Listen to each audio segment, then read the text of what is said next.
Ngayong araw ay sinamahan ko nga bumili na nga sapatos itong aking bunso. At ayan guys, nag-umpisa kaming magsukat dyan sa palengke. Kasi nga guys, medyo mahirap hanapin yung kanyang size mga idol. So size 10 nga pala yung kanyang paa.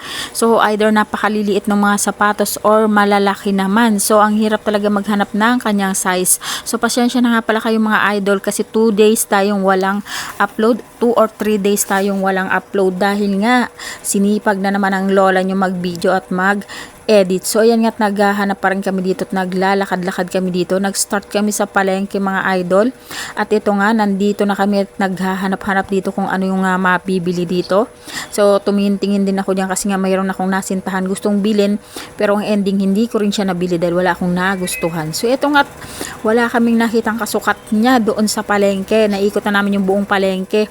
Wala talaga kaming nakita kaya ang ending heto nakapila kami dito sa mall. So yan, sarado pa yung mall na dumating kami. Ayan, itsura ng lola nyo. Halatang hindi nanuklay. Kasi nga ang plano ko sa palengke lang kami magpunta at doon kami magsukat. Pero dahil nga wala siyang kasukat, ayan, umalis ako ng hindi nanunuklay. Kaya ang itsura, kamukha akong bruha mga kalola. Pero okay lang yan.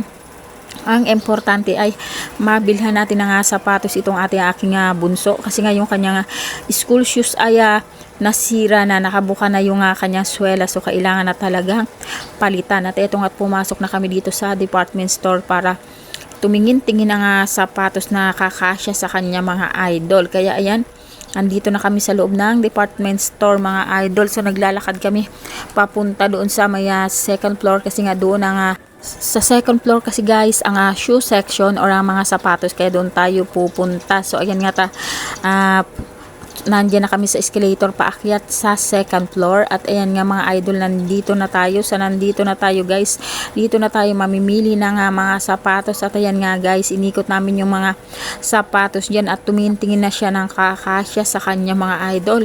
So at heto nga kami rito at may nakita siya mga gusto niya nga sapatos. So school shoes nga pala guys ang kanyang bibilhin. Ayaw niya kasi ng may takong, so gusto niya ay flat shoes lang kasi nga medyo malayo-layo yung nilalakad papasok sa kanilang eskwelahan mula sa labas. Kaya ayan, naghanap siya dyan at wala siyang nakita. As you can see, yung may dala-dala pa kaming plastic dahil may mga pinamili kami nga mga pambahay dyan sa palengke. Kaya ayan, dinala pa namin dito mga idol at nag-ikot nga kami dyan ng nag-ikot. Ang ending wala kaming nabili kaya dito kami sa palengke ng Muson na so nakabili. Good afternoon guys. So ngayon lang ulit ako nakapag-vlog kasi pagdating ko kaninang tanghali na busy na ako sa pagluluto. Nagluto ako ng aming tanghalian pagdating ko. So nakauwi kami isa 11:30. Kaya nagkukumahog ako sa pagluluto ng tanghalian. So tinanghali talaga kami sa kakahanap ng sapatos ng anak ko. Actually, nagsimula kami sa palengke ng Tungko patungo ng SM. Wala kaming nabili. So ang ending, napunta kami sa Muson sa kabilang barangay. Alam niyo yun, nag-ikot kami para lang makahanap ng size na ang hirap hanapan ng size ng sapatos. So yung kalsada namin guys, yan, kita nyo ba yan? So ginagawa guys. So thank you so much. Thank you Lord. Ayan.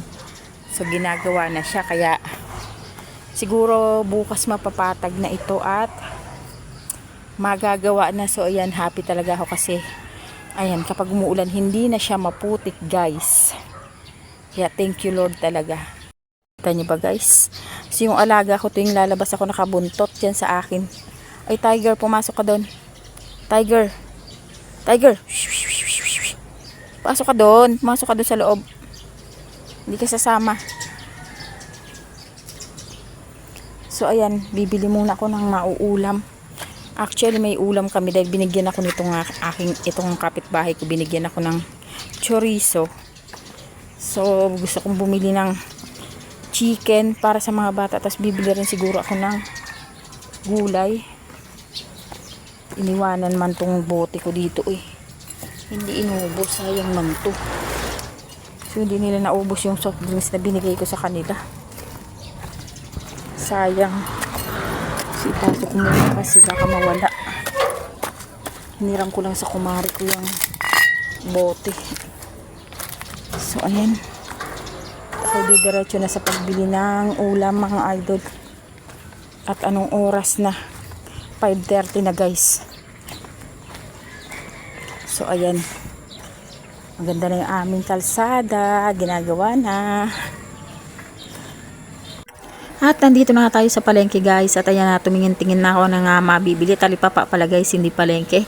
At nakabili na rin tayo dyan guys ng ating mauulam. At pagdating ko ng bahay, hetong at gumawa ng buko pandan itong aking anak. So hanggang dito lang yung ating video for today. Thank you so much for watching. Thank you Lord for all the blessing, and see you all again tomorrow mga idol, mga kalola.